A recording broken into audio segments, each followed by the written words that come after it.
Facebook live में आप लोगों का स्वागत है।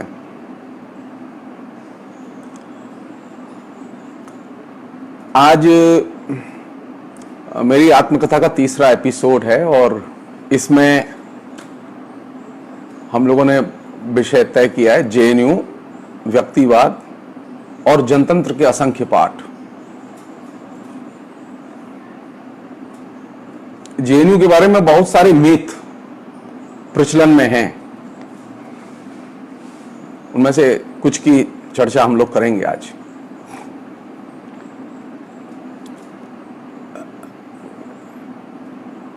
मथुरा और उससे जुड़े हुए परिवेश को लेकर जो मैंने पिछले 2 एपिसोड किए, उसकी कड़ी में एक चीज शामिल करना चाहता हूं। वो ये कि मथुरा, और ये शामिल करना इसलिए जरूरी है जिससे कि जेएनयू में जो आए उसका जो फर्क है उसे समझ सकें।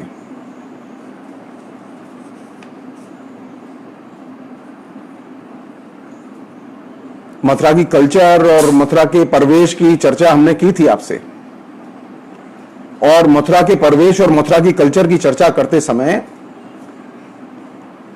जो सबसे शाह यानी अंधेरा पक्ष था मथुरा का,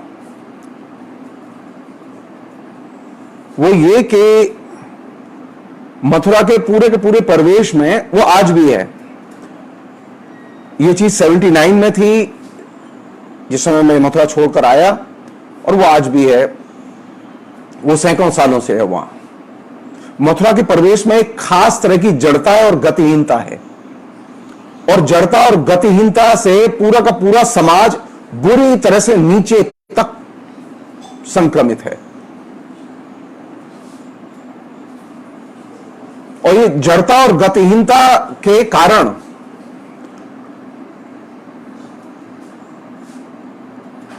पूरे समाज में, चाहे वो किसी भी जाति के हों, किसी भी धर्म के मानने वाले हों, किसी भी पद पर जीने वाले हों, कितने अमीर हों या गरीब हों, सब में ये बीमारी है। पूरा समाज, स्त्री हो या पुरुष, जड़ता और गतिहीनता के माहौल से पूरा समाज एक सिरे से नीचे से ऊपर तक प्रभावित है।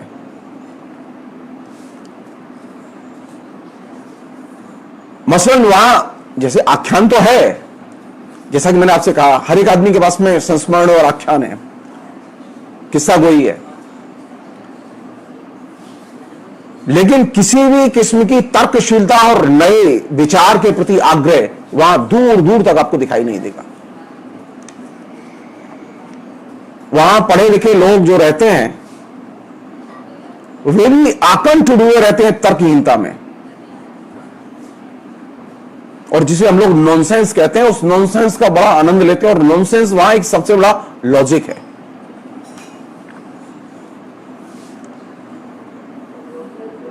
हम अपने तरीके से इस बात को कहते थे, और वो हम चीज आज सबसे शेयर कर रहे हैं कि मथुरा एक ठंडा कैद घर है। एक ऐसा ठंडा कैद घर जिसमें कि जाने के बाद आपको कोई नई चीज, किसी भी नए विचार की गर्मी आपको प्रभावित नहीं करती। आप लाख कोशिश कीजिए, आप बहुत समझदार हो, बहुत ही इंटेलिजेंट हो, आपके पास में मार्क्सवाद का बहुत गहरा ज्ञान हो, आप तय मानिए आप इस जड़ता और गतिहीनता से नीचे तक प्रभावित रहेंगे। बड़ा कारण यह है कि वहां इस जड़ता और गतिहीनता को कभी चुनौती नहीं दी गई। हम लोगों ने कोशिश की थी अपने तरीके से एक परिवेश बनाने की, बातचीत करने की, लेकिन वो चीज कुछ दिन बाद अपने आप ठप हो गई। वो जो गतिहीन जो परिवेश है उसका, उस गतिहीन परिवेश ने सबको हजम कर लिया। और इस गतिहीन और जड़ परिवेश को ढके हुए कौन सी चीज? बाचालता। वहां बाचाल बहुत हैं लोग।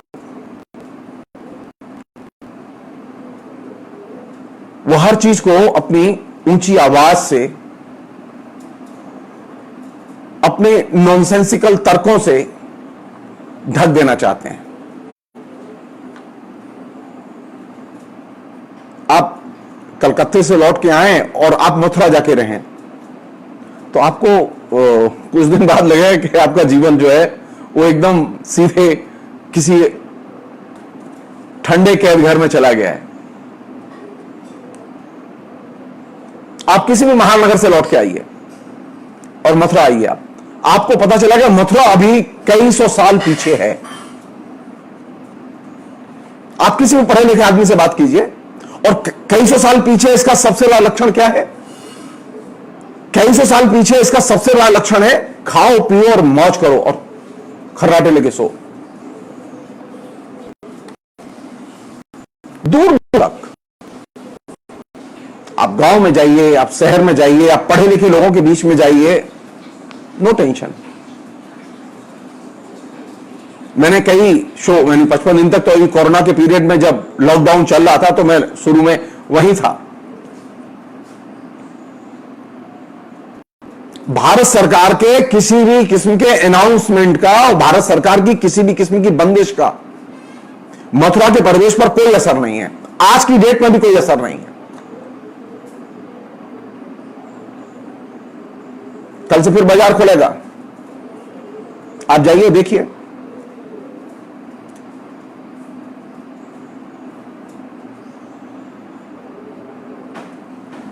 ये जो जड़ता और गतिहीनता से प्रभावित जो एकदम ठंडा कैद घर है, इस ठंडे कैद घर में पूरा का पूरा समाज एकदम ठिठुर रहा है और पड़ा हुआ है।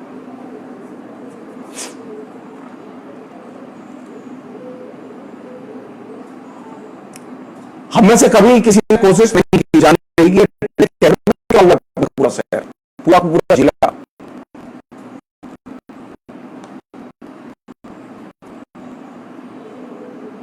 लोगों के पास पैसा है, सिर्फ एक चीज है जिसने कि इस ठंडे कैद घर में घुसपैठ किया हुआ है, कंज्यूमरिज्म। पैसा तो आया है, लोगों को उपभोग का स्तर थोड़ा सा बदला है, ज्यादा नहीं। और ठंडे कैद घर का एक छोटा सा और उदाहरण बता रहा हूं जो मुझे अभी याद आ रहा है। वो ये कि शहर में बैंकिंग सिस्टम एकदम धराशायी है। होली गेट के अंदर बैंकें ध्वस्त पड़ी हैं, पैसा ही नहीं है। और अब कोरोना के आने के बाद तो और भी स्थिति खराब हुई है। इसलिए जब हम मथुरा के बारे में सोचते हैं और बात करते हैं और मथुरा के परिवेश से निकल के जब हम जेएनयू में दाखिल होते हैं,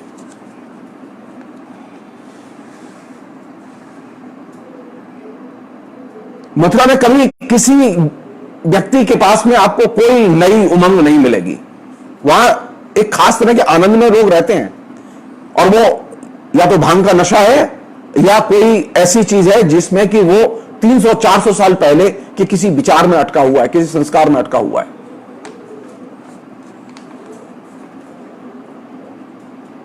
अतीत का नॉस्टैल्जिया इतनी बुरी तरह से पूरे के पूरे समाज और उसके सोच को और उसकी पूरी की पूरी जीवन प्रक्रिया को प्रभावित किए हुए है कि उसके बारे में सवाल खड़े करना अपने आप में अपने को मुश्किल में डालना है।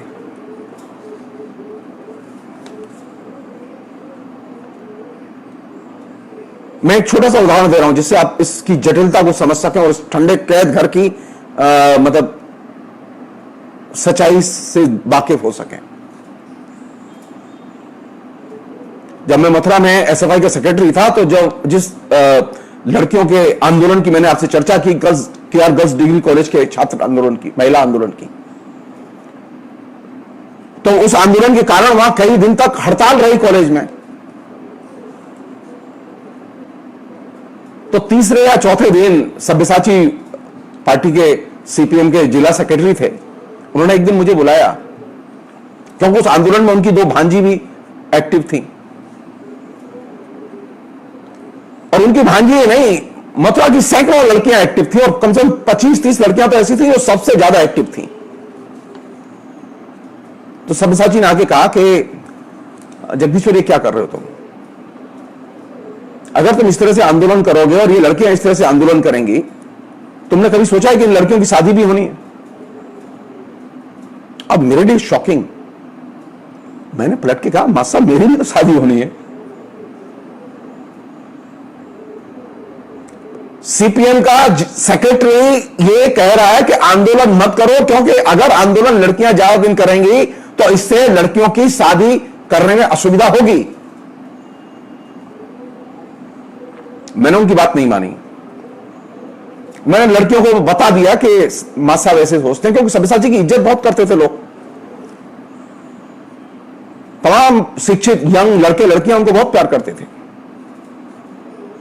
और दिलचस्प बात यह थी कि वे तमाम यंग लड़के लड़कियां मेरे विचार के साथ थे, सब्यसाची के साथ नहीं थे। लड़कियों ने कहा, भाई साहब जब तक जान में जान है हम आंदोलन करेंगी और यूनियन बना के छोड़ेंगी। कॉलेज के प्रिंसिपल थी जो कि अच्छी कवित्री थी, प्रगतिशील लेखक संघ की मेंबर थी, सब्यसाची के साथ में उसकी मित्रता थी। उसने सब्यसाची को समझाया और सब्यसाची उनके उसके दबाव में आ गए। ठंडे कैद खाने जो व्यक्तिगत संबंध होते हैं वो बहुत मजबूत होते हैं। आप उन्हें रैशनैलिटी के ग्राउंड पर रीडिफाइन नहीं कर सकते।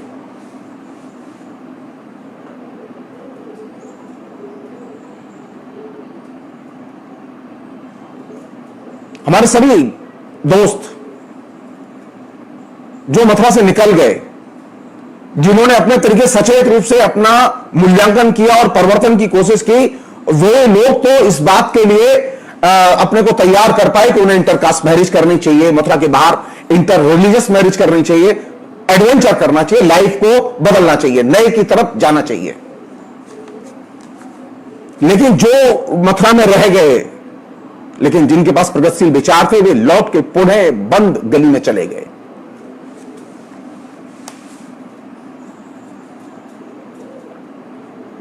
वहां खाने कमाने की बहुत संभावनाएं हैं।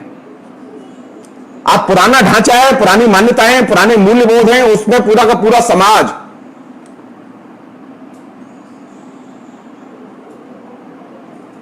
एकदम आकंठ डूबा हुआ है।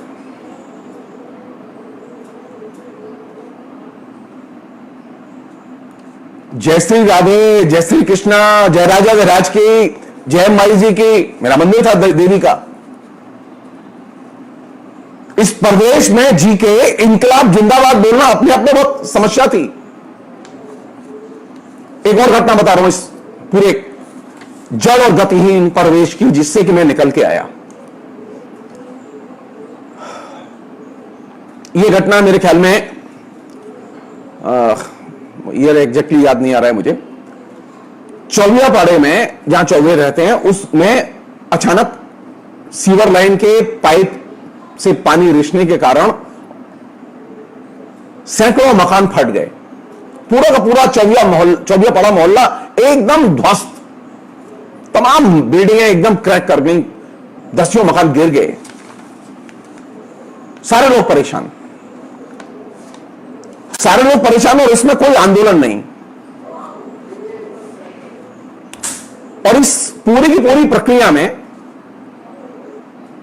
हम लोगों की चिंता ये, क्योंकि मैं एसएफआई करता था, एसएफआई का सेक्रेटरी था, तो मेरी चिंता ये कि हम क्या कर सकते हैं। तो मैंने लोगों से बात की तो लोग तैयार ना हो मीटिंग के लिए। अच्छा, जिनके मकान गिर गए हैं, जिनके मकान पूरी तरह से धराशायी हो गए हैं, वे लोग प्रतिवाद करने के लिए और आंदोलन करने के लिए राजी नहीं है।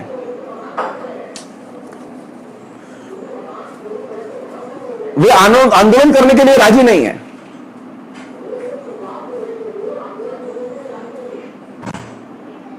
हमने पूरी कोशिश की। अब मैं कई राउंड व्यक्तिगत बातचीत के बाद एक दिन तय हुआ कि जानकी वाली हाई स्कूल में चौबे इकट्ठे होंगे। कब इकट्ठे होंगे? तो यही शाम का 4 बजे का समय रखा गया, क्योंकि उस समय जितने चतुर्वेदी एक्टिव थे, सो कॉल्ड एक्टिव थे, वो सारे के सारे चतुर्वेदी सुबह विश्राम घाट और द्वारकाधीश मंदिर के यहां खड़े होके वो अपने यजमान देखते थे और भीख मांगते थे, दान दक्षिणा लेते थे। एकमात्र यही समय खाली था जिस समय कि हम बात कर सकते थे। लेकिन जब मीटिंग बुलाई गई तो जानकी बाई हाई स्कूल का पूरा प्रांगण 250-300 चतुर्वेदी इकट्ठे हुए और उस मीटिंग में बोलने के लिए मैं और सब्यसाची दोनों गए। अब मुसीबत यह थी कि 250 लोग बैठे तो हुए थे, लेकिन सारे के सारे भांग पिए हुए थे।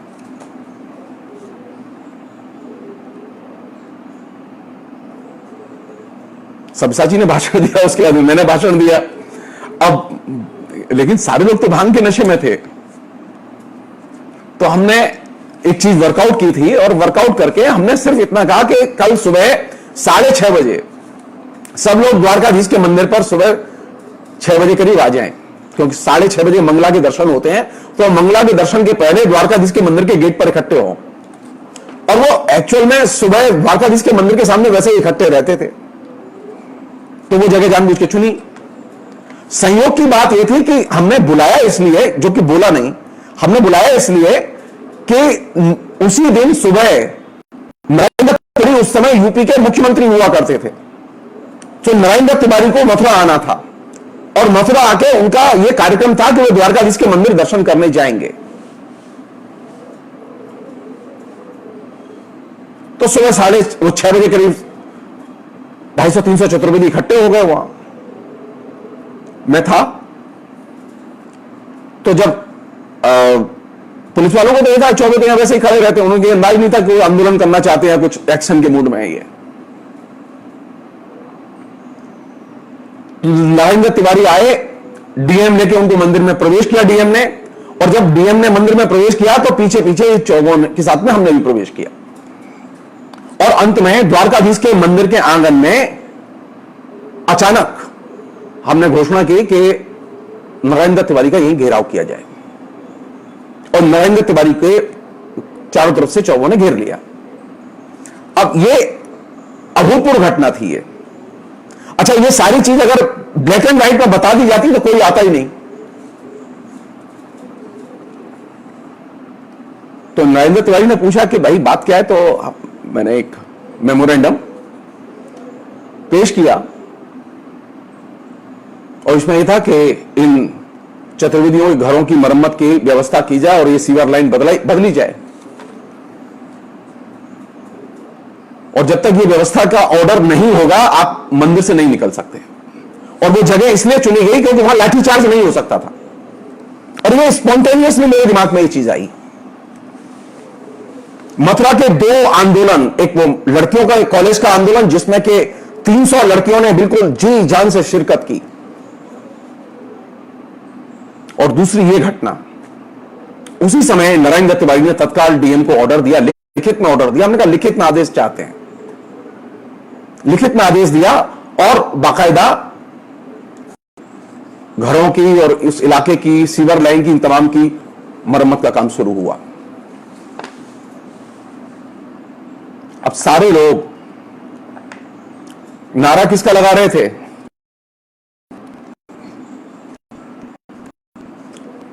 राजा के राज की जय, इनकलाब नहीं।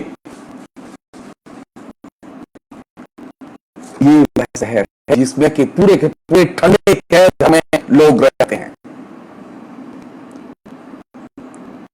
उस ठंडे कैद घर से निकल के मैं जब 79 में जेएनयू आया, तो सबसे बड़ा रेजिस्टेंस, प्रतिवाद, बाधा मेरे लिए जो खड़ी हुई, वो जानते हैं, मेरे घर से नहीं, मेरे पिता ने छोड़ दिया, पैसे नहीं मेरे पास, तो तुम जाना चाहो जाओ, मैं नहीं चाहता कि तुम जाओ, लेकिन सब्यसाची ने रोका। सब्यसाची ने कहा नहीं, तुम्हें एमए ही तो करना है हिंदी से, बाद में पीएचडी करना है, तो हमारे कॉलेज में बीएससी कॉलेज में भर्ती हो जाना, एमए करा देंगे तुम्हें, क्या दिक्कत है। जेएनयू तुम्हारे लायक नहीं, जेएनयू सिर्फ इंटेलेक्चुअल्स के लिए है, जो इंटेलिजेंट लड़के होते हैं उनके लिए। सब्यसाची जैसा मार्क्सवादी, वह भी जेएनयू की अहमियत को सिर्फ उनके लिए समझता था जो कि इंटेलिजेंट लोग होते हैं। यह ठंडे कैद घर में कैद दिमाग।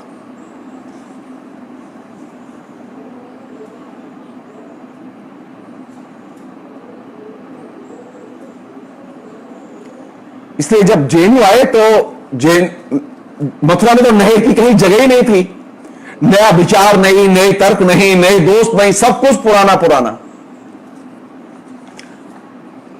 यानी वहां कोई भी चीज करने के लिए आपको 300 साल 400 साल पुराने किसी मेथड को अपनाना होता था, तब आप कहीं दाखिल होते थे।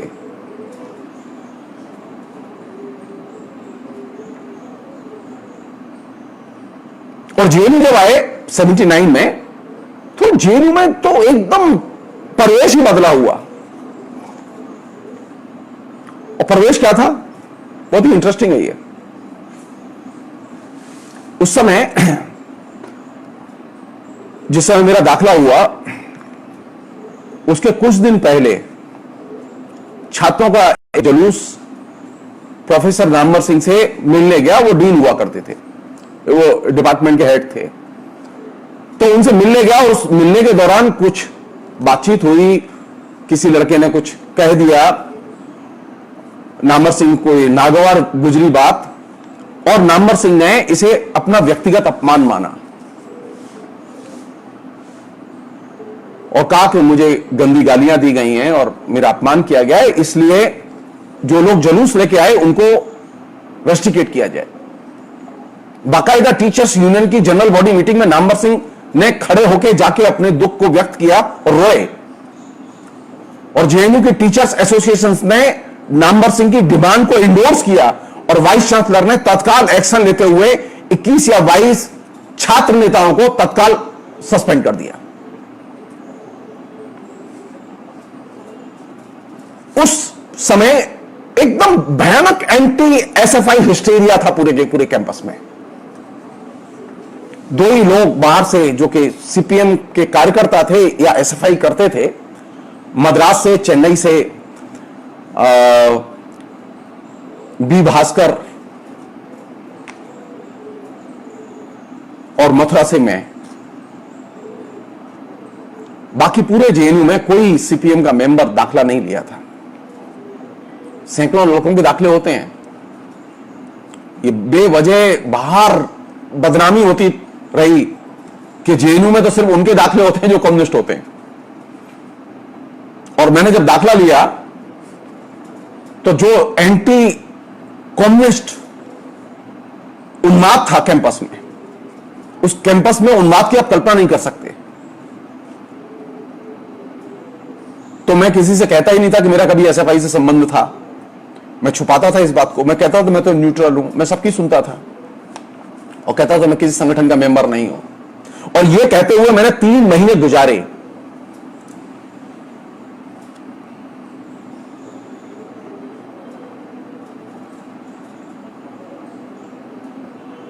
संयोग की बात कि छात्र आंदोलन की ताकत का मुझे पहली बार एहसास हुआ वहां पर।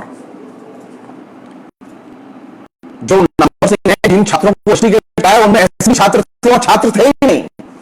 मसलन उस समय रस्टिकेट छात्रों में सीताराम येचुरी और सुनील चोपड़ा का नाम भी था, जो कि वहां उस समय छात्र ही नहीं थे। तो आप समझ सकते हैं मेरे जैसे यंग लड़के को, जो कि मार्क्सवाद और मार्क्सवादियों के प्रति आस्था से भरा हो।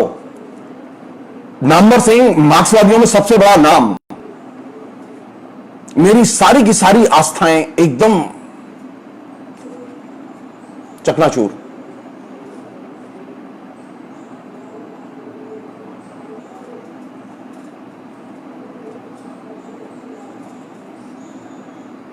छात्रों ने आंदोलन किया और बहुत ही शानदार आंदोलन किया।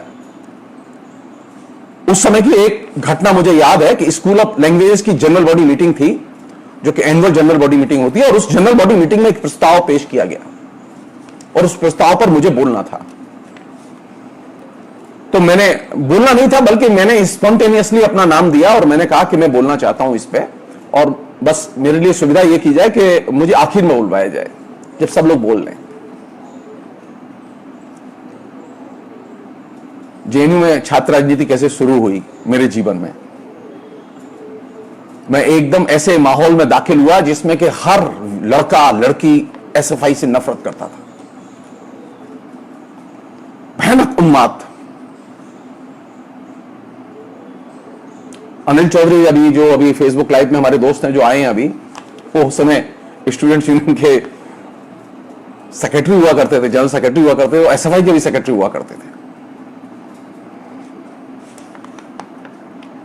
तो इस स्कूल ऑफ लैंग्वेज की जनरल बॉडी मीटिंग में पहली बार मैंने 7-8 मिनट अपना वक्तव्य रखा, और वो वक्तव्य कुल मिला के हिंदी में था और लोगों को पसंद आया। और उसकी सबसे बड़ी उपलब्धि जानते हैं क्या थी? सबसे बड़ी उपलब्धि यह थी कि वक्तव्य के बाद में अनेक लड़के लड़कियों ने मुझे बहुत ही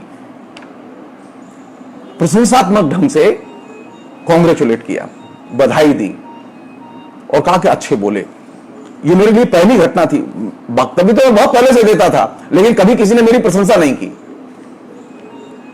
तो जेएनयू आने के बाद में जो पहली जो गिफ्ट मिली जनरल बॉडी मीटिंग में भाषण देने के बाद में, एसएफआई के लोगों ने, दूसरे भी लोगों ने प्रशंसा की, और ये प्रशंसा बहुत बड़ी पूंजी थी मेरी।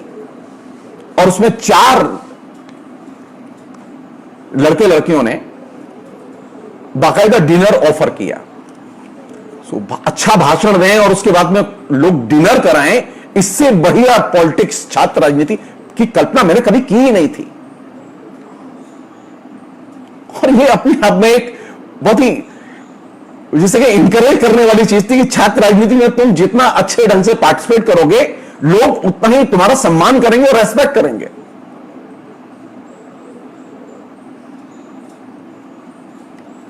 जिस समय मैं जेएनयू में मेरा एडमिशन हुआ, मेरे लिए बहुत ही मिस्ट्री थी ये बाहर, क्योंकि बाहर छात्र राजनीति में भाग लेने पर लोग संदेह की नजर से देखते थे, अच्छा नहीं मानते थे। लेकिन जेएनयू में इस चीज को अच्छा मानते थे कि लड़का वो ज्यादा अच्छा है जो कि पॉलिटिक्स करता हो। तो हर लड़का लड़की उसकी पॉलिटिक्स में शिरकत, ये देखने लायक थी और बहुत ही शानदार चीज थी ये। और इसने मुझे एकदम मुग्ध कर दिया कि ये तो एकदम नई जगह है। सो एक पहला पार्ट ये कि तुम अगर अच्छा बोल सकते हो तो लोग इंकरेज करने के लिए तैयार हैं। और ये यंग लड़के लड़कियां जिनको कि मैं कभी नहीं जानता था, उनका जो इंकरेजमेंट मिला, उसमें एसएफआई के लोगों ने भी बहुत इंकरेज किया। उनमें एक दोस्त था मेरा, अभी भी है, अरुण प्रकाश मिश्रा, फेसबुक पे भी है वो। मैं जिस हॉस्टल में रहता था सतलज में, उसी हॉस्टल में वो भी रहता था। अब वो बार बार मेरे पास आए कि तुम एसएफआई के मेंबर बन जाओ, और मैं उससे बार बार कहूं कि मैं एसएफआई के मेंबर नहीं बनूंगा। अनेक लोग ऐसे भी थे जो एआईएसएफ में थे, जो कि रोज पराठे खिलाते थे, रोज खाना खिलाते थे, रोज चाय पिलाते थे, और वो एआईएसएफ का मेंबर बनाने में लगे हुए थे।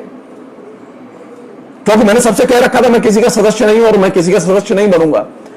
सिर्फ मेरे जो सीनियर कॉमरेड थे वो जानते थे कि मैं एसएफआई का मेंबर रहा हूं और मेरा मथुरा में एसएफआई से संबंध रहा है, और सिर्फ बोलना नहीं है इस बात को किसी से।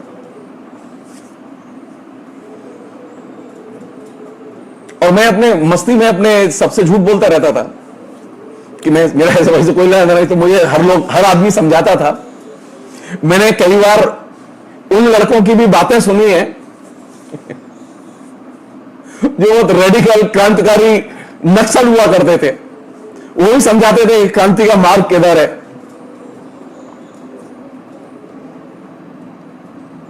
सीनियर थे मेरे। तो जेएनयू में एक ये अच्छी चीज थी कि कोई नया विद्यार्थी आया है, लड़का या लड़की, तो विभिन्न राजनीतिक दल के कार्यकर्ता उसके पास जाते थे, उसे परसुएट करते थे, उसे अपनी राजनीति, उसका कार्यक्रम समझाते थे, उसे आकर्षित करने की कोशिश करते थे। और ये बहुत ही हेल्दी चीज थी। ये बात दूसरी थी कि मैं लगातार इसमें एक छल से काम ले रहा था और अपनी जान बचाने की कोशिश कर रहा था, क्योंकि मुझे ये संगठन की तरफ से भी आदेश था कि मैं एक न्यूट्रल विद्यार्थी की तरह ही रहूं और उसी तरह काम करूं, लोगों के बीच में मिलजुल के रहूं। और इसका एक फायदा भी हुआ कि सबसे बहुत अच्छे हेल्दी रिलेशंस बने।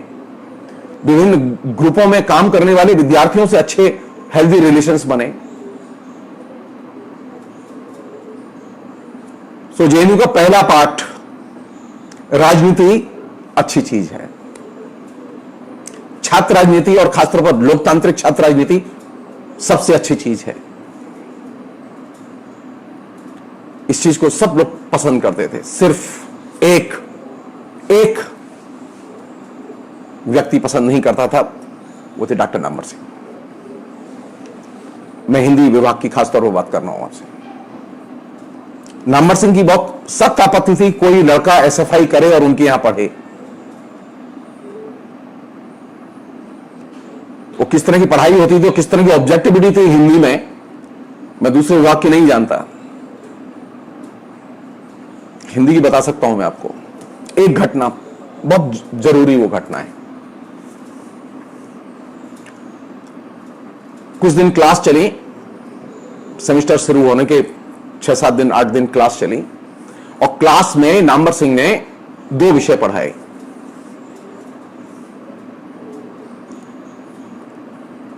पहला विषय पढ़ाया संस्कृत काव्यशास्त्र में रूपवाद, और दूसरा पढ़ाया जॉन कोरेंसम और न्यू क्रिटिसिज्म। और ये पढ़ाने के बाद में उन्होंने टेस्ट की डेट डिक्लेयर कर दी और तय कर दिया कि टेस्ट इन 2 में से किसी एक विषय पर विद्यार्थी दें। अच्छा, ये जब क्लास हो चुकी थी उसके बाद मैं हर शुक्रवार को मथुरा भाग जाता था, और मैं 2-3 दिन मथुरा रहता था, उसके बाद फिर सोमवार को आ जाता था।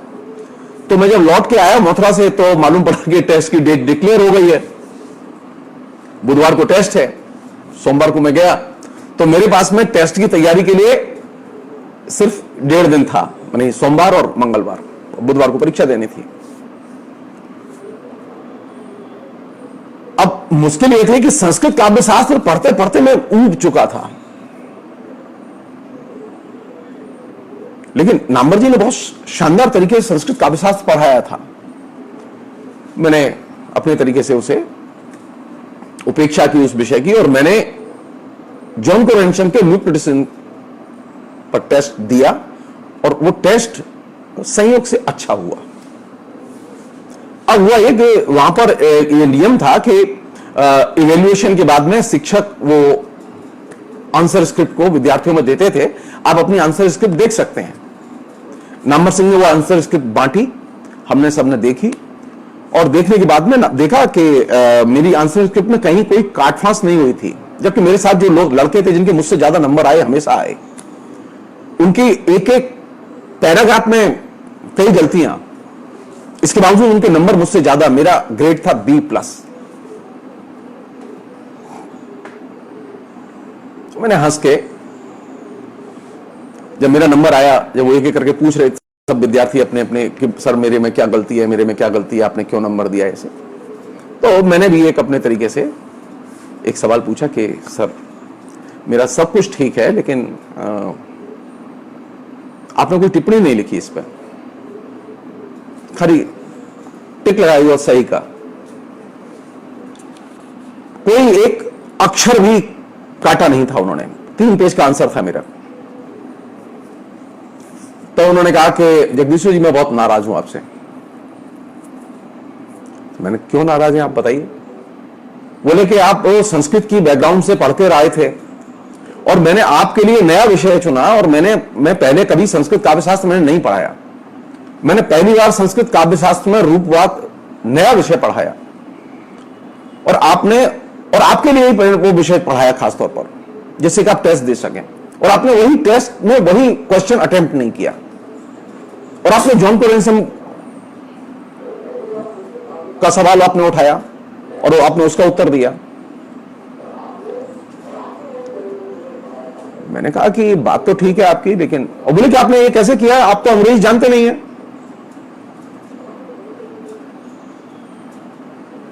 तो मैंने कहा सर मुझे ये बताइए कि जो मैंने लिखा है वो ठीक लिखा है कि नहीं लिखा है। बोले हाँ लिखा तुमने ठीक है। तो मैंने फिर आपत्ति कहां है।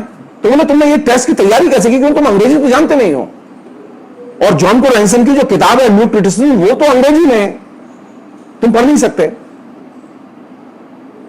तो मैंने कहा मैंने दोस्तों से पढ़वा ली थी वो पुस्तक और उसकी तैयारी ली थी, तो लेकिन ये बात मैंने बाद में बताई। मैंने शुरू में कहा कि सर मैंने नोट्स क्लास के देख लिए थे। झूठ बोला मैंने, क्लास के नोट्स देख लिए थे, जबकि वो जानते थे मैं क्लास में नोट्स लेता ही नहीं था। मैं खाली जब वो जो पढ़ाते थे उसमें किताब के नाम लिखता था, मैंने कभी नोट्स नहीं लिए। मेरे क्लास में ऐसे लोग थे जो नामवर जी को अविकल नोट करते थे। मैं खाली वो किताब का नाम जरूर पूछता था और लिखता था जो जिस किताब के आधार पर वो बात कर रहे हैं। तो नामवर जी ने कहा कि नहीं तुमने नोट्स नहीं देखे। मैंने कहा कि क्यों। मैंने नोट्स देखे, ये झूठ बोल रहा था मैं, लेकिन मैंने नोट्स देखे नहीं थे। तो बोले कि मैंने तोड़ती पत्थर कविता जो है निराला की, उसको तो उदाहरण के तौर पर पढ़ा ही नहीं। अब मैं समझ गया कि ये तो पकड़ लिया इन्होंने। तो मैंने कहा कि जो मैंने उदाहरण दिया है तोड़ती पत्थर कविता का, ये उदाहरण सही है या गलत है, ये बताइए। तो उदाहरण सही है। तो मैंने कहा फिर परेशानी किस बात की है? बोले परेशानी इस बात की है कि तुमने ये जॉन को रॉबिन्सन की किताब पढ़ी कैसे? तो मैंने कहा कि सर मैंने विद्यार्थियों से पढ़वा के सुनी, उससे जाना मैंने। किससे जाना तुमने? मैंने नाम बताए और उन्हीं दो विद्यार्थियों के नाम बताए जो विद्यार्थी उनकी प्रशंसा के सबसे ज्यादा हकदार थे, जिसकी वो सबसे ज्यादा प्रशंसा करते थे। उनमें एक तो कुलदीप कुमार और दूसरे से असद जैदी। इन दोनों ने मिलकर जॉन को रॉबिन्सन की पुस्तक की रात भर में मुझे पूरी की पूरी जिस्त समझा दी कि उन्होंने पुस्तक में क्या क्या लिखा है, और मैंने सुबह जाके टेस्ट दे दिया।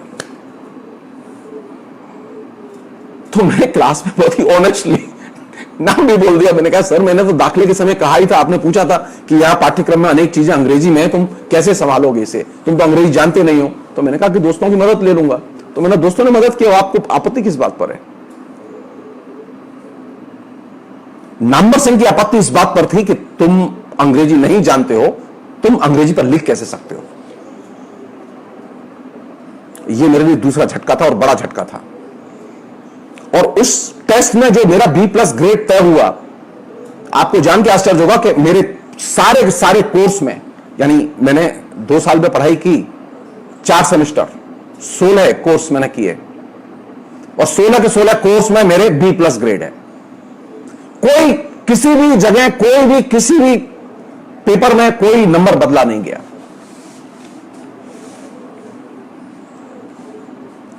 थर्ड सेमेस्टर आते आते तो मैं बहुत दुखी था MA में। मैंने बहुत खराब एंड सेमेस्टर एग्जाम दिया, एकदम इतना खराब दिया कि वो किसी भी तरह से उसमें पास नहीं हो सकता था मैं। नामवर सिंह ने उसमें भी B+ दिया, और मैं इतना इसलिए कर रहा था कि वो फेल कर दें तो मैं कुछ और करूंगा।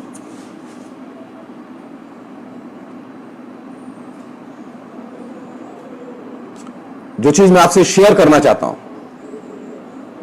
जो एकेडमिक्स का सबसे बिग करप्शन, मैंने कभी नहीं बोला ये। मेरे क्लास में एक लड़की पढ़ती थी, पता नहीं अभी कहीं है वो हिंदुस्तान के बाहर या हिंदुस्तान भगवान जाने कहां है, पुष्पा नाम था उसका।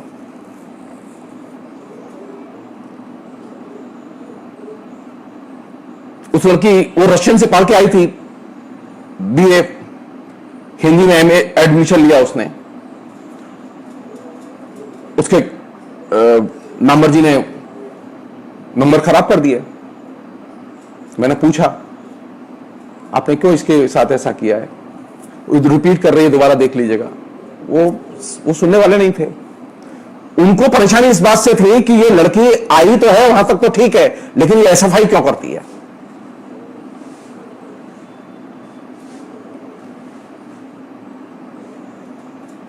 प्रगतिशीलों की जो सामंती मनोदशा है, उसके मैंने साक्षात दर्शन किए जवाहरलाल नेहरू विश्वविद्यालय में।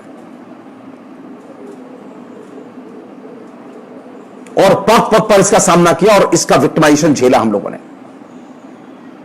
और इसकी कॉस्ट मैंने पूरी लाइफ दी। जब मैंने MA किया, उस समय MA करते हुए संयोग की बात थी कि SFI के लोगों ने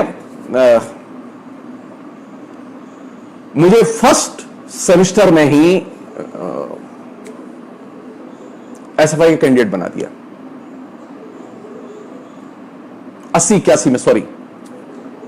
और कैंडिडेट बना के उन्होंने काउंसलर के पोस्ट पर खड़ा किया, और मैं एक वोट से जीत गया। और जब MA खत्म होने को था तो नामवर जी ने पर्सनली कहा कि आपका दाखिला नहीं होगा यहां का आप। और उस समय मेरा सिर्फ ये कहना था कि सर दाखिला तो मैं लेके छोड़ूंगा चाहे जो हो जाए। अब मेरा दाखिला हुआ, जीत थी मेरी। नामवर जी की चुनौती थी कि तुम्हारा दाखिला नहीं होगा, क्योंकि मैं SFI करता था, और मेरी जीत थी कि मैं दाखिला लेके रहूंगा। और मेरा दाखिला हुआ, और मेरिट में मेरा नाम 18वां नंबर था, जिससे कि मैं कभी ऊपर ना आ सकूं।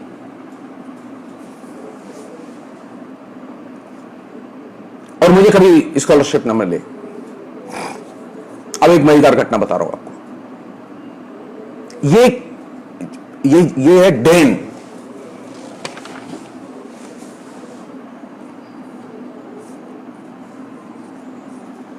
हिंदी में जो प्रगतिशीलता का सबसे बड़ा केंद्र और सबसे बड़ा नायक, उसकी नाक के नीचे सबसे बड़ा नर्क।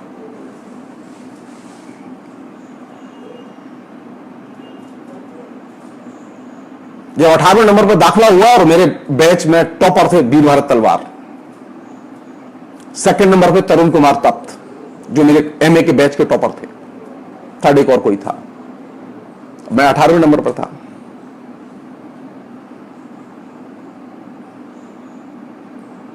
अब रोचक बात देखिए, रोचक बात यह घटी कि मैंने एमफिल में एडमिशन लिया, तो एमफिल पीएचडी का वहां इंटीग्रेटेड कोर्स था, तो एमफिल पीएचडी में एक साथ एडमिशन होता, तो एडमिशन लिया मैंने 2 सेमेस्टर का कोर्स वर्क किया और 2 सेमेस्टर के कोर्स वर्क करने के साथ ही मैंने थर्ड सेमेस्टर शुरू होता है 1 जुलाई को।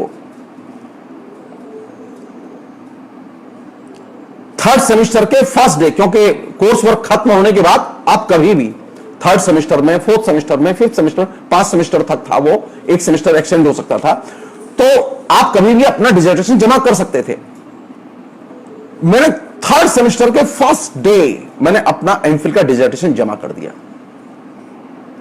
1 जुलाई को जिस समय विश्वविद्यालय खुला, मेरा डिसर्टेशन टेबल पर और जमा। नामवर जी जब ऑफिस आए 10:30 बजे तो देखा एक डिसर्टेशन जमा था। और अब ये जो डिसर्टेशन जमा हुआ, इसमें क्या किया कि एकदम जो मेरिट 1 साल पहले बनाई गई थी एडमिशन की, वो रिवर्स कर दी और मैं टॉप पर आ गया। जेएनयू में एक नियम था, पता नहीं अब है कि नहीं, उस समय एक नियम था कि अगर कोई विद्यार्थी अपनी परफॉर्मेंस में अपनी डिसर्टेशन अगर लोगों के सबसे पहले जमा करता है अपने बैच में, तो उसकी प्राथमिकता बनती थी। और थर्ड सेमेस्टर में अगर किसी ने एकदम तत्काल ही जमा कर दिया है, तो वो एकदम मेरिट पे ऊपर आ सकता था। सो मैं जो एकदम 18वें नंबर पर था, मैं अचानक थर्ड सेमेस्टर के फर्स्ट डे मैं फर्स्ट पर था। नंबर जी ने सबको जो ऊपर थे उनको इंसिस्ट किया कि तुम लोग एमफिल जमा नहीं करोगे, तुम लोग अब पीएचडी में रजिस्ट्रेशन कराओ अपना। लेकिन मेरे ऊपर आने का एक फायदा था कि मुझे अब स्कॉलरशिप देने के लिए वो बाध्य थे।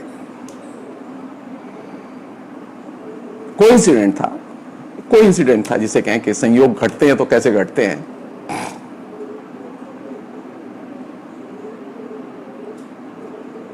उस समय वाइस चांसलर हुआ करते थे भाई नायडुम्मा, बहुत अच्छे आदमी थे और बहुत ही लेदर के हिंदुस्तान के टॉप साइंटिस्ट थे। हम लोग यूनियन के काम से छात्रों की समस्याओं को लेकर उनसे लगातार मिलते रहते थे और वो निजी तौर पर बहुत ही लाइक करते थे, मुझे भी लाइक करते थे और अनेक बार बोलते थे कि पहली बार मुझे, क्योंकि वो बनारस से पढ़े थे तो उन्हें मेरी संस्कृत की, बनारस की बैकग्राउंड की वजह से वो एक खास लगाव महसूस करते थे।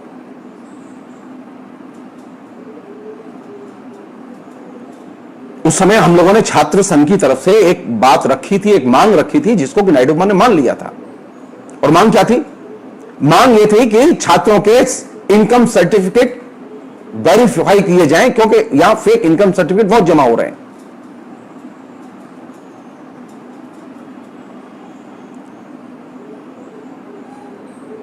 उसमें उनके भी इनकम सर्टिफिकेट चेक होने के लिए गए जो यूनियन में थे, मैं भी था, मैं काउंसलर था और भी लोग थे। तो रैंडम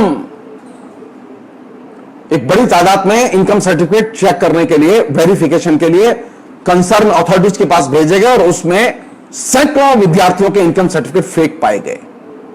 मैं एग्जैक्ट नंबर नहीं जानता, अभी सब भूल गया हूं मैं। उसमें मेरे बैच का भी एक विद्यार्थी था जो टॉप था, उसका इनकम सर्टिफिकेट फेक पाया गया, उसकी वजह से उसको एमफिल से बर्खास्त किया गया।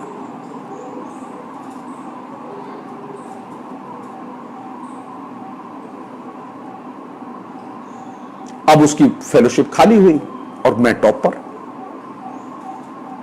थर्ड सेमेस्टर के फर्स्ट डे जब मैं टॉप पर और उधर फेक सर्टिफिकेट के खिलाफ में जो मुहिम वाइस चांसलर ने जारी की, उसमें मेरा भी सर्टिफिकेट गया था, उस लड़के का भी गया था और उसका सर्टिफिकेट फेक पाया गया।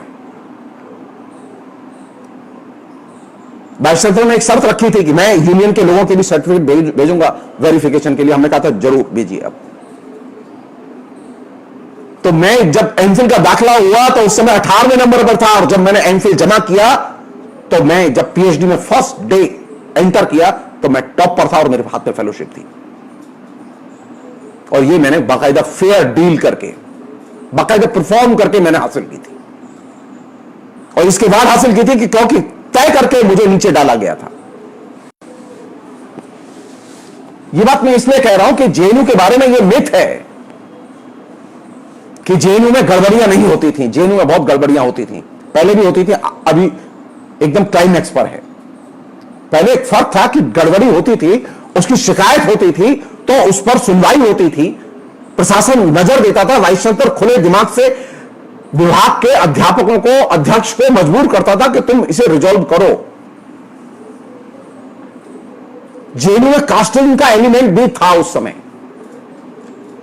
ऐसा नहीं था कास्टिज्म नहीं था, लेकिन माइल्ड था, लेकिन था।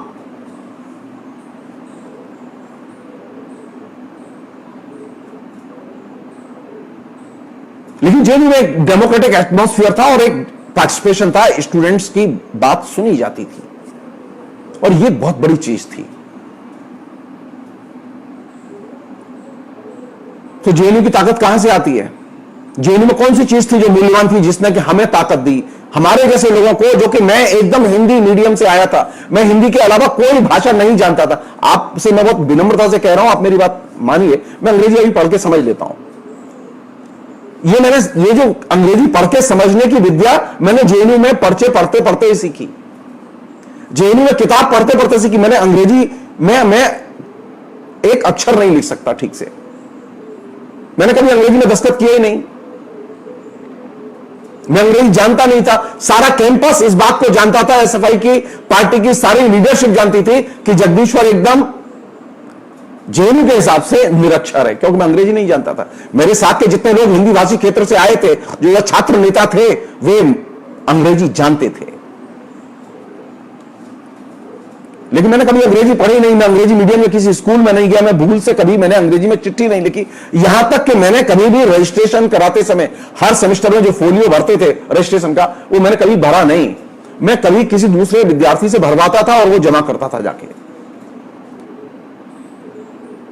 मैंने कभी नहीं भरा। और मेरी एक जिद थी कि मैं देखना चाहता हूं कि मैं सिर्फ हिंदी पढ़ के जिंदा रह सकता हूं कि नहीं रह सकता, और हिंदी पढ़ के मैं ऊपर जा सकता हूं कि नहीं जा सकता। ये मेरी जिद थी, और ये जिद मैंने पूरी करके छोड़ी। एक और चीज है जो कि जेएनयू के लिए बहुत जरूरी है बताना। जेएनयू में मैं पहला स्टूडेंट्स यूनियन प्रेसिडेंट था जिसने पीएचडी जमा की, और रिकॉर्ड टाइम में जमा की।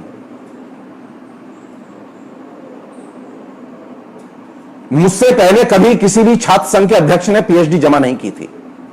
मेरे बाद एकदम परंपरा चल निकली कि अनेक लोगों ने पीएचडी की, क्योंकि मुझे यह बहुत खराब लगता था कि जो छात्र संघ के अध्यक्ष होते हैं, जो कि प्रतिनिधि हैं हमारे, जो स्टडी एंड स्ट्रगल का स्लोगन देते हैं, वे अपनी डिग्रियां क्यों नहीं हासिल करेंगे, वो फेलोशिप लेकर चले क्यों जाएंगे। बार बार पार्लियामेंट में सवाल उठता था कि जेएनयू के कौन कौन से छात्र नेता हैं जिन्होंने पीएचडी की, और कौन से छात्र नेता हैं जिन्होंने पीएचडी नहीं की, फेलोशिप लेकर चले गए। तो वो एक तरह से ब्लैक लिस्ट की तरह सामने आती थी वो चीज।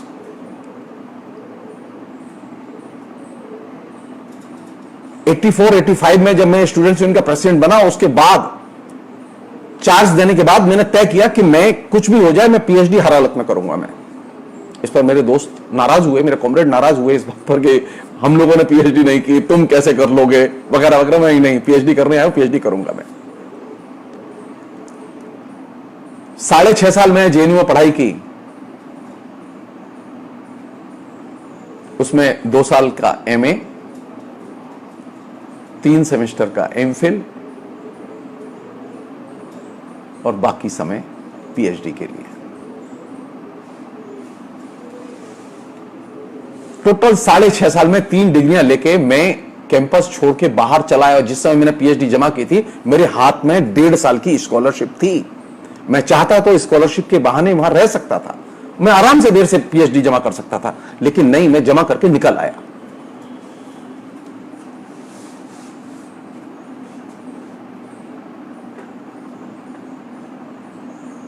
हाँ, ये बात जरूर थी कि जब मैं शुरू में वहां छात्र राजनीति में सक्रिय होना शुरू हुआ तो एक अजीब सा अनुभव होता है। और ये एकेडमिक अनुभव मैं आपसे इसलिए शेयर कर रहा हूं कि जेएनयू में जो सबसे जो मूल्यवान चीज थी, जो आज भी है, वो ये कि वहां का छात्र संघ सबसे यूनिक संस्था है।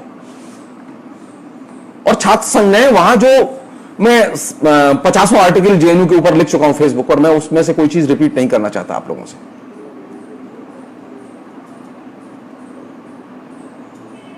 मैं किसी आंदोलन का भी मूल्यांकन नहीं करना चाहता वहां उस दौर के का,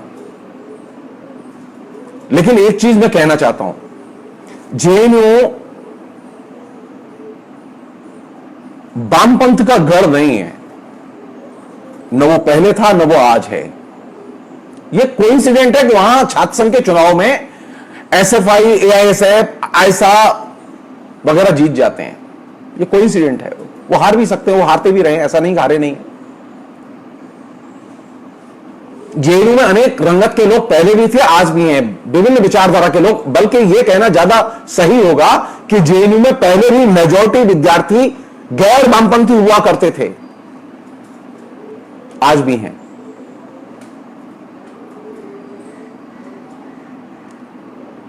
जेएनयू मूल्यवान क्यों है? क्योंकि जेएनयू पहली बार एक ऐसा विश्वविद्यालय जो कि छात्रों के अंदर दो चीज वैल्यूज के तौर पर विकसित करता है।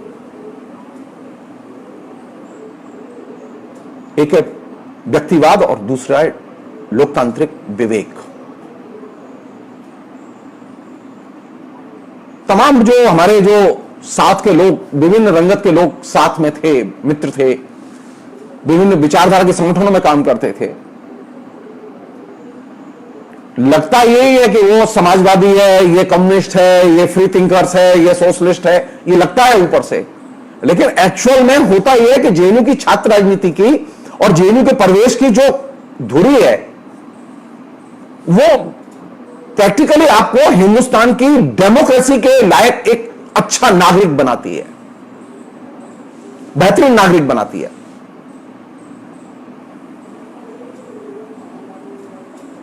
और इसमें ये दो चीजें, व्यक्तिवाद और लोकतांत्रिक विवेक या लोकतांत्रिक नजरिया, ये दो चीजें खास तौर पर विकसित करती हैं, आप किसी भी विषय में हो। हां, जो साइंस में लोग पढ़ते थे उसमें एक अच्छा खासा सेक्शन था जो कि पिछड़ेपन का शिकार था, जिसमें राजनीति के प्रति उतना आकर्षण नहीं होता था जितना प्रगतिशील राजनीति के प्रति, खासतौर पर जितना रिएक्शनरी राजनीति के प्रति आकर्षण होता था। क्योंकि वहां जो फैकल्टी हुआ करती थी वो विद्यार्थियों को हमेशा प्रभावित करती थी और दबाव में रखती थी, जबकि सोशल साइंस, इंटरनेशनल स्टडीज या लैंग्वेज के स्कूल्स में यह स्थिति नहीं थी। वहां विद्यार्थियों पर शिक्षकों का कोई दबाव नहीं था, इसकी वजह से विद्यार्थी विक्टिमाइज नहीं होते थे, बहुत कम होती थी ये घटनाएं। लेकिन environmental science, life science, computer science, इनमें ज्यादा घटनाएं होती थी, इसलिए विद्यार्थी पॉलिटिक्स में पार्टिसिपेट करने से डरते थे। और वहां जो शिक्षक पढ़ाते थे उसमें एक अच्छा खासा तबका वह था जो कि घनघोर रिएक्शनरी था। उसमें अनेक शिक्षक ऐसे भी थे जो उस जमाने में भी आरएसएस के साथ थे। मेरे साथ में जो जब हम काउंसलर बने तो पहली बार कंप्यूटर साइंस से अखिल भारतीय विद्यार्थी परिषद का काउंसलर चुना गया, आदित्य झा चुने गए, जो इस समय अभी कनाडा में रहते हैं और बहुत बड़े इंडस्ट्रियलिस्ट हैं। वो अभी बीजेपी के साथ हैं, हमारे दोस्त हैं, बहुत अच्छे मित्र हैं, बहुत बढ़िया आदमी है। दिलचस्प बात बता रहा हूं, उसकी कई कंपनियां हैं।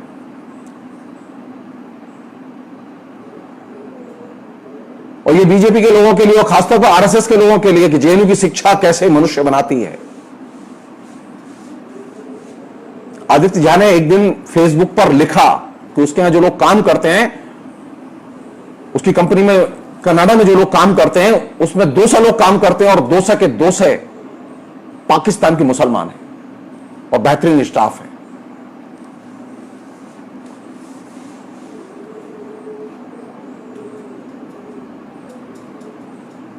तो जेएनयू में एक खास तरह की एक जिसे कहें कि उदारवादी विचारधारा के तहत विभिन्न रंगत की आइडियोलॉजीज के विकास की संभावनाएं, उनका प्रवेश जेएनयू में उपलब्ध है, क्योंकि आप वहां पर स्वतंत्रता का माहौल है। जेएनयू की ब्यूटी क्या है कि वहां स्वतंत्रता का माहौल है। शिक्षा के विकास के लिए हर यूनिवर्सिटी और कॉलेज में जेएनयू जैसा स्वतंत्र माहौल होना, उस प्रवेश का होना अनिवार्य कर दिया जाना चाहिए। हिंदुस्तान की एकदम रंगत ही बदल जाएगी। आरएसएस के लोग भी काम करें, लेफ्ट भी काम करें, यह कौन सा तरीका है कि नहीं क्रिमिनल ही काम करेंगे खाली? हमारे यहां विश्वविद्यालयों का जो ढांचा बनाया उसमें सिर्फ अपराधी लोग काम करते हैं और रिएक्शनरी लोग काम करते हैं। प्रगतिशील लोगों के लिए कोई जगह नहीं है।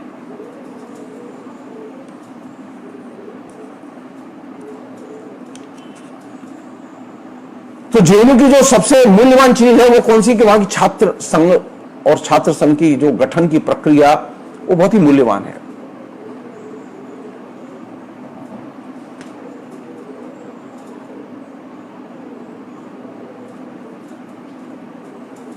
मुझे सबसे जो अच्छी चीज लगी, मूल्यवान चीज लगी, जिसे मैं आज भी अपनी सबसे बड़ी संपत्ति मानता हूं, हम हर विद्यार्थी का एक व्यक्ति के नाते सम्मान करते थे, रेस्पेक्ट करते थे। चाहे वो जिस विचारधारा का हो, चाहे जैसी राजनीति करे, वो चाहे हम उसे जानते हो या न जानते हो, लेकिन हम सम्मान करते थे। इसलिए वहां एक सामुदायिक बोध भी था जेएनयू के विद्यार्थियों में, और ये सामुदायिक बोध ये पैदा किया छात्र संघ की कलेक्टिव पॉलिटिक्स ने, डेमोक्रेटिक पॉलिटिक्स ने। उस डेमोक्रेटिक पॉलिटिक्स की ब्यूटी का एक उदाहरण दे रहा हूं मैं आपको। वो ये कि जेएनयू में छात्र संघ का चुनाव प्रशासन संचालित नहीं करता। जेएनयू में छात्र संघ का चुनाव जेएनयू के छात्रों की जनरल बॉडीज मीटिंग से चुनकर आया हुआ इलेक्शन कमीशन, और इलेक्शन कमीशन में वे लोग होते हैं जो न्यूट्रल होते हैं, जो किसी दल के मेंबर नहीं होते, जिनके बारे में सभी छात्रों की सहमति होती है, वो जनरल बॉडी से चुने जाते हैं। जेएनयू में छात्र संघ के चुनाव का संचालन करने के लिए चुनाव समिति बनती है। उस चुनाव समिति का चुनाव होता है जनरल बॉडी के जरिए, और वे जो चुनकर लोग आते हैं जनरल बॉडीज के जरिए, वे अपना इलेक्शन कमिश्नर चुनते हैं, और इलेक्शन कमिश्नर को सारे अधिकार होते हैं, और इलेक्शन कमेटी को सारे अधिकार होते हैं, वे जैसे चाहे चुनाव संपन्न कराएं।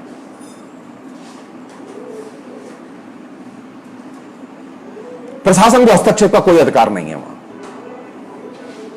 और यह चीज अकेले जेएनयू की सबसे बड़ी विशेषता है। हिंदुस्तान में सब जगह छात्र संघ हैं, लेकिन कहीं पर भी छात्र संघ के चुनाव छात्र संचालित नहीं करते।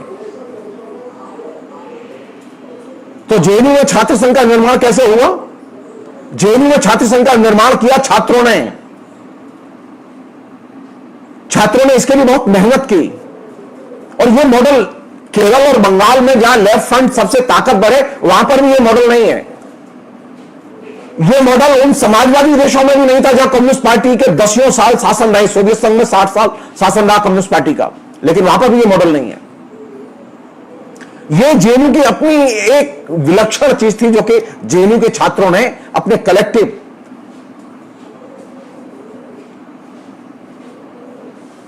बोध के जरिए यह पैदा की कि हम एक ऐसा छात्र संघ बनाएं जिसका संचालन हम करें और हमारे काम में कोई हस्तक्षेप न करें। और जवाहरलाल नेहरू विश्वविद्यालय के छात्र संघ के चुनाव में जब छात्र पार्टिसिपेट करते हैं तो वे बड़े अधिकार के साथ पार्टिसिपेट करते हैं, और ये उनको बहुत प्रिविलेज की अनुभूति होती है कि ये छात्र संघ उनका है। छात्र संघ के चुनाव में कोई दबाव काम नहीं करता, न पैसे की भूमिका है, न किसी किस्म के राजनीतिक दबाव की भूमिका है, न गुंडागर्दी की भूमिका है, न हिंसा की भूमिका है। एकदम सतयुगी, कल्पना ही नहीं कर सकता कोई कि छात्र संघ का चुनाव होता हो और छात्र संघ के चुनाव में कोई वायलेंस नहीं। और जेएनयू की जो कल्चर है, पोस्टर कल्चर, टेम्पलेट कल्चर, वाद विवाद, लगातार वाद विवाद, हर विषय में वाद विवाद। कोई भी चीज बिना वाद विवाद के हल ही नहीं होगी, कोई भी चीज बिना डिबेट के, डिस्कशंस के इंप्लीमेंट ही नहीं होगी। और यह चीज ऐसी जिसने कि जेएनयू के एकदम परवेश को हिंदुस्तान ने यूनिक बनाया। इसलिए जेएनयू महान नहीं है कि जेएनयू में बिपिन चंद्रा पढ़ाते हैं और नामवर सिंह पढ़ाते हैं। बिपिन चंद्रा और नामवर सिंह जैसे प्रोफेसर हर विश्वविद्यालय में हैं। विश्वविद्यालय इसलिए नहीं जाना जाता जवाहरलाल नेहरू विश्वविद्यालय कि वहां प्रोफेसर बहुत अच्छे हैं। विश्वविद्यालय इसलिए जाना जाता है क्योंकि वहां जवाहरलाल नेहरू विश्वविद्यालय में वहां छात्र संघ और छात्र संघ ने वहां एक लोकतांत्रिक छात्र परिवेश निर्मित किया है जो कि दूसरी जगह नहीं है।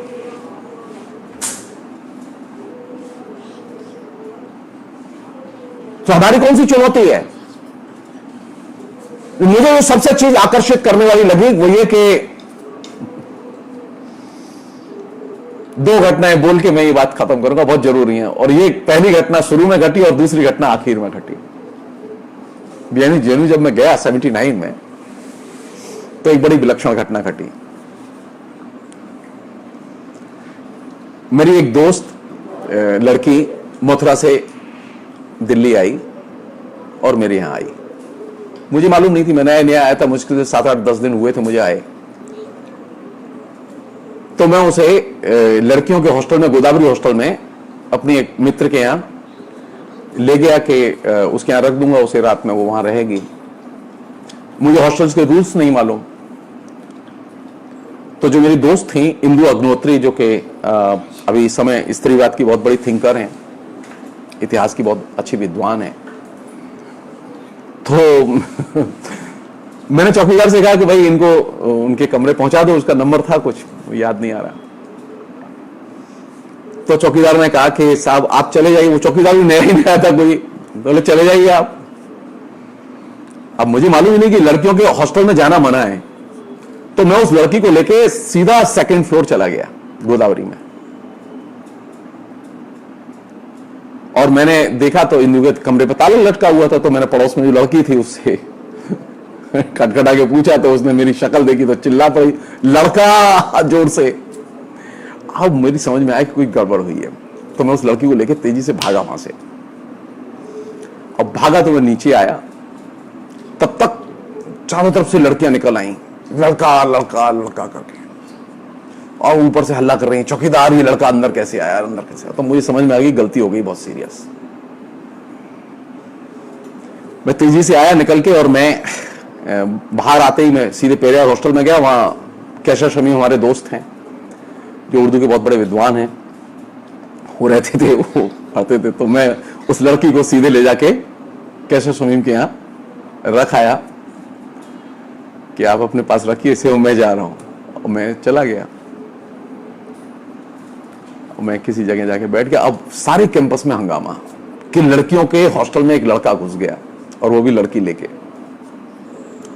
रात में गोदावरी हॉस्टल की जनरल बॉडी मीटिंग हुई, और जनरल बॉडी मीटिंग में ये तय हुआ उस लड़के को खोजा जाए। और इंदु के ऊपर भयानक प्रेशर के बताओ कौन लड़का था। अब इंदु की समझ में नहीं आया कौन लड़का था। वो जो हुलिया जैसा बताया गया वो समझ गई कि जगदीश्वर होगा ये, लेकिन वो बोले नहीं। इतना तेज माहौल के किसी भी तरह से उस लड़के को खोजा जाए, और लड़कियां और सिक्योरिटी गार्ड वो कैंपस में जगह जगह झाड़ियों में, जंगल में खोज रहे हैं कि मैं कहां हूं, और उसे खोज के पकड़ के लाया जाए और दंडित किया जाए। मैं चुपचाप अपने यार दोस्तों के कमरे में भागा भागा फिर रहा था, और मैं पेरियार में चला गया दूसरी तरफ राजेंद्र शर्मा के कमरे में, और उस लड़की को भेज दिया मैंने कैशर शमीम के कमरे में। 2 बजे मैं अपने हॉस्टल सतलज में रहता था, लौट के आया तो देखा ढेर सारी पर्चियां कॉमरेडों की, कहां हो। बहुत अब मैं समझ गया बहुत सीरियस गलती हुई है ये। तो सुबह होते ही 5 बजे, पहली 5-5:30 बजे ही मैं कैंपस से निकल गया, और सागरा में एक परिचित थे उस लड़की के रिश्तेदार, उनके घर चला गया, और जाके मैं चुपचाप 5-6 दिन वहां रहा। कैंपस छोड़ दिया मैंने, और कैंपस में पूरी पैम्पलेटबाजी हो रही है, और पूरा इशू बन गया कि साहब लड़कियों के हॉस्टल में लड़का घुस कैसे गया, और पूरा कैंपस एकदम गुंजार, और सारे लोग मुझे खोज रहे हैं, मैं किसी के हाथ नहीं आया। अब मैं कितने दिन बाहर रहता, क्योंकि मुझे पढ़ाई तो करनी थी, और ये मेरे पहले सेमेस्टर के मतलब शुरू के 10-12 दिन बाद ही ये घटना हो गई। अब मैं 7-8 दिन के बाद में लौट के कैंपस आया, तो मैं डाउन कैंपस उतरा, तो जिस लड़की का मैंने कमरा नॉक किया था, उस लड़की का नाम था रोचिता राय चौधरी। उस लड़की ने मुझे तत्काल पहचान लिया डाउन कैंपस में। उसने पकड़ा मुझे, बोले तुम वही लड़के हो ना रात को जो आए थे कैंपस में। मैंने कहा नहीं नहीं, आपको गलतफहमी है। मैंने साफ साफ डिनाई किया। अब वो माने नहीं। मैंने कहा नहीं मैं नहीं हूं, कोई और होगा। जब मैं कैंपस आया तो मालूम पड़ा कि बड़ा हंगामा हुआ है और इसमें बहुत सारा इशू बन गया ये, और कई दिन तक ये गलती होती रही मुझसे कि वो कैंपेन चलता रहा मेरे खिलाफ में। खैर संयोग की बात थी कि मैं बच गया। मैं नहीं जानता था कि लड़कियों के हॉस्टल में जाना चाहिए कि नहीं जाना चाहिए, मुझे मालूम ही नहीं था, लेकिन मैं बाई चांस बच गया। अंथा तो मैं सस्पेंड हो गया होता, मैं यूनिवर्सिटी से निकाल दिया जाता उसके बाद, अगर मैं पकड़ जाता उस रात को। तो दूसरी दिलचस्प घटना घटी, यानी ये जान बचने वाली थी और वो यश दिलाने वाली थी। दूसरी घटना 84-85 के इलेक्शन के टाइम पर हम लोग आपस में बैठे हुए थे, बात कर रहे थे। छात्र संघ के चुनाव की चर्चा हो रही थी, कौन लड़े कौन न लड़े, सब लेके बातचीत चल रही थी, बहस चल रही थी। तो सभी लोग चाहते थे, हमारी जो लीडरशिप थी वो पूरी ये चाहती थी कि टीके अरुण जो अभी बहुत अच्छे जर्नलिस्ट हैं, इकोनॉमिक टाइम्स में हैं, टीके अरुण को लड़ाया जाए। वो जनरल सेक्रेटरी भी रह चुके थे यूनियन के और बहुत उनकी प्रतिष्ठा भी बहुत थी, बहुत अच्छे हमारे साथ के साथी थे, अभी भी हमारे बहुत अच्छे दोस्त हैं। अब टीके अरुण लड़ने के लिए राजी नहीं। अब बातचीत चलते चलते चलते चलते अचानक मेरे दिमाग में ऐसे ही विचार आया। मैंने कहा अच्छा बताइए मैं क्यों नहीं लड़ सकता इलेक्शन, प्रेसिडेंट का इलेक्शन। मैं ऑलरेडी 2 बार वाइस प्रेसिडेंट का इलेक्शन लड़के हार चुका था।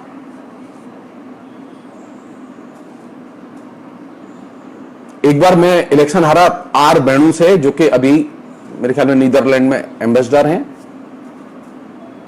और दूसरी बार मैं इलेक्शन हारा संजीव चोपड़ा से, जो मसूरी में आईएएस इंस्टीट्यूट है उसके डायरेक्टर हैं, और पहली बार 10 वोट से हारा, दूसरी बार 18 वोट से हारा।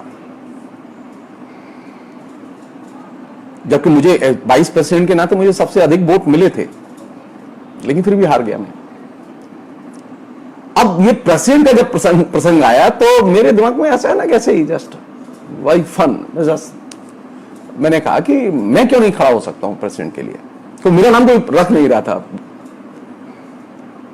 अब वो अचानक सारे लोगों में हलचल हो गई। हम 11 लोग थे जो मीटिंग में बैठे हुए थे।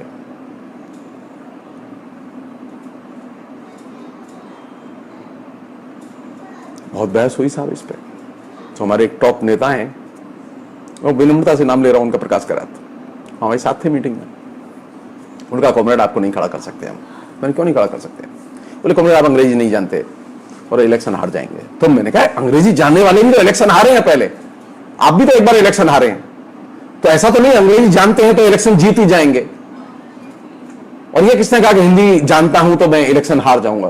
मैंने ये तो संभव नहीं है। तो काफी तेज बहस हुई फिर इस पर। अल्टीमेटली एक वोट से, बहुमत से मेरे नाम का निर्णय हुआ और मैं इलेक्शन के लिए खड़ा किया गया।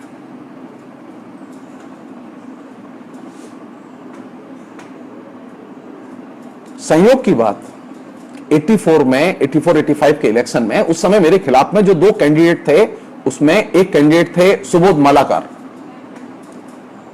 कन्हैया कुमार के गुरु, जिनके अंडर में कन्हैया कुमार ने पीएचडी की, और दूसरे कैंडिडेट थे प्रभाकर परकाला, निर्मला सीतारामन जो अभी फाइनेंस मिनिस्टर है उनके पति।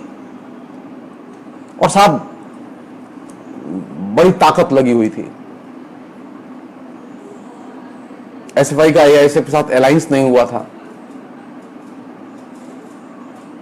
और उस कैंपेन में कांग्रेस की तरफ से बड़ी टॉप लीडरशिप ने पार्टिसिपेट किया था, क्योंकि प्रभाकर परकाला बहुत अच्छे, बहुत ही आर्टिकुलेटेड पर्सनैलिटी थी उनकी, और बहुत ही अच्छे आदमी हैं। वो अभी भी हैं, अभी वो तेलुगु देशम के साथ हैं और उनकी टॉप लीडरशिप में हैं। वो पहले कांग्रेस में थे, फिर कांग्रेस से बीजेपी में गए, बीजेपी से फिर तेलुगु देशम में गए।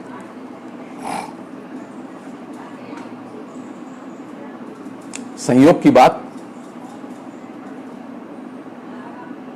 कि मैं इलेक्शन जीता, और इलेक्शन ही नहीं जीता, 100 मेरे ख्याल में 38 वोट से मैं इलेक्शन जीता प्रेसिडेंट का, और सभी स्कूल में मैं इलेक्शन जीता। मुझे सबसे अधिक वोट मिले, सभी स्कूल में वोट मिले। ऐसा नहीं प्रेसिडेंशियल कैंडिडेट को मुझसे किसी भी स्कूल में ज्यादा वोट मिले हो, और ये मेरे लिए सबसे संतोष की चीज थी। मैं जानबूझ के कहता हूं, मैं पहला ऐसा एसएफआई का कैंडिडेट था जिसके बारे में यह विख्यात था कि यह हिंदी के अलावा कुछ नहीं जानते।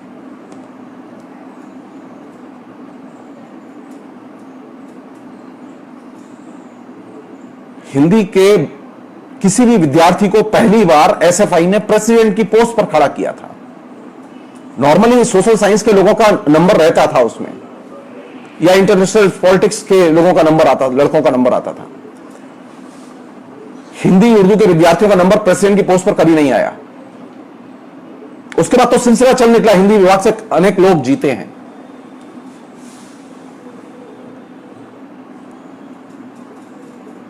तो एक नया चैप्टर शुरू हुआ हिंदी का। हिंदी के प्रति लोगों के बारे में जो धारणा थी कि जवाहरलाल नेहरू विश्वविद्यालय की राजनीति में हिंदी कॉमन कम्युनिकेशन की लैंग्वेज, पॉलिटिकल कम्युनिकेशन की लैंग्वेज, और खासतौर पर जो टॉप लीडरशिप है उसकी कम्युनिकेशन की लैंग्वेज नहीं हो सकती, यह मिथ टूटा और एक नई कल्चर पैदा हुई। मेरे पहले जो लोग छात्र संघ में आए जो कि हिंदी भाषी क्षेत्र से थे, वो हिंदी बोलते थे लेकिन वो अंग्रेजी जानते थे। मैं तो अंग्रेजी जानता ही नहीं था, ये तो विख्यात था कि मैं अंग्रेजी जानता ही नहीं हूं, और ये वास्तविकता थी, इसमें कोई झूठ नहीं था, और मैंने इस चीज को कभी छिपाया नहीं। लेकिन मेरे लिए लैंग्वेज कभी समस्या नहीं थी।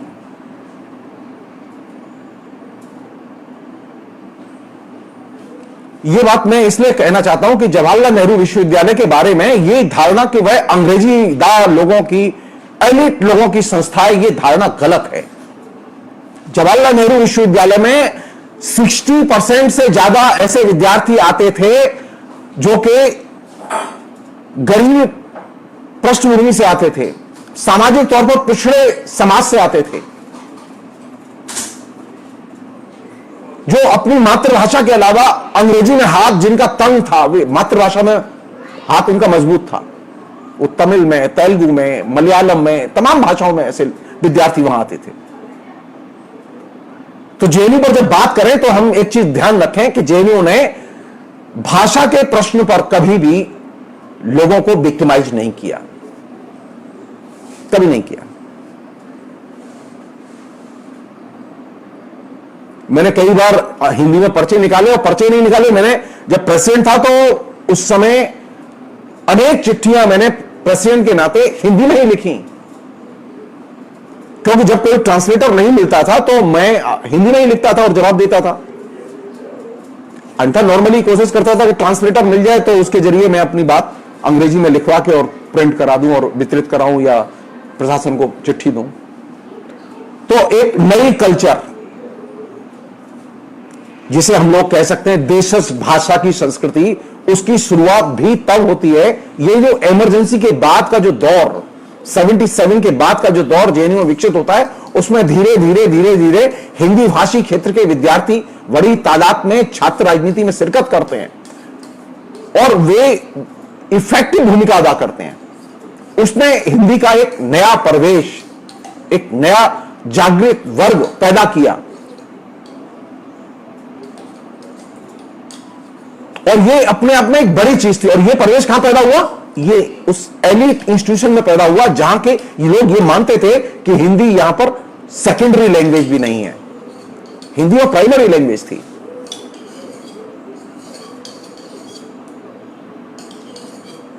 हिंदी में लोग लिखें, पढ़ें, बोलें, हिंदी में पॉलिटिकल कम्युनिकेशन हो और धारावाहिक तौर पर पॉलिटिकल कम्युनिकेशन हो, इसकी शुरुआत उस इलेक्शन में सबसे ज्यादा हुई।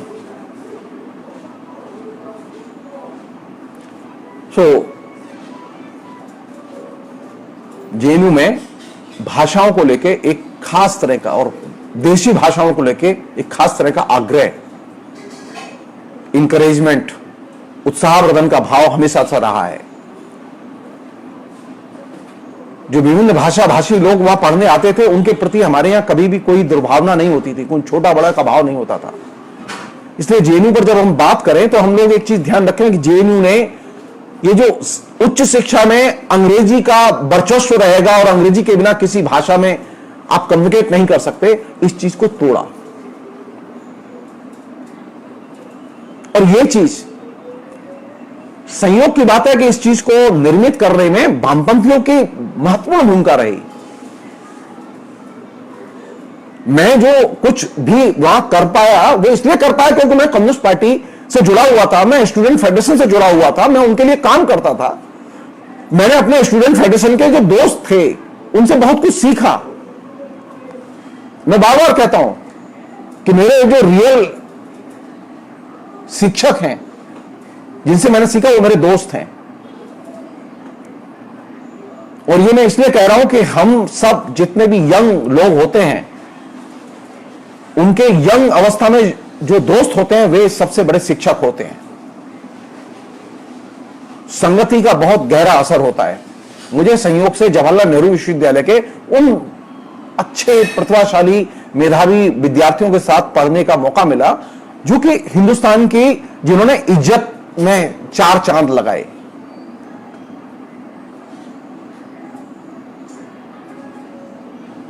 जेएनयू मेरे लिए कभी नॉस्टैल्जिया नहीं रहा, आज भी नहीं है।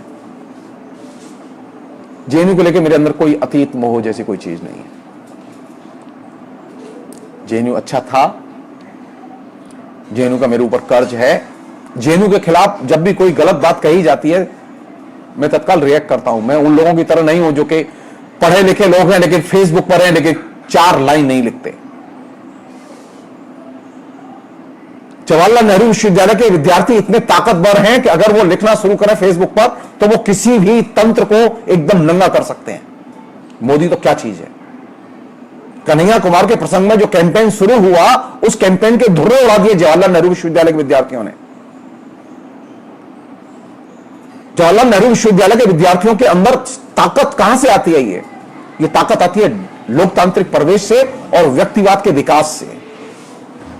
मध्य वर्ग के अंदर व्यक्तिवाद के विकास और ज्ञान की अनंत संभावनाओं को जो जेएनयू ने खोला, उसने एक नए मनुष्य को और नए नागरिक को जन्म दिया, एक नए छात्र को जन्म दिया। और यही जेएनयू की सबसे बड़ी उपलब्धि है और यही चीज हम सब लोगों ने सीखी। आज बस इतना ही, बाकी चीजें बाद में। Thank you.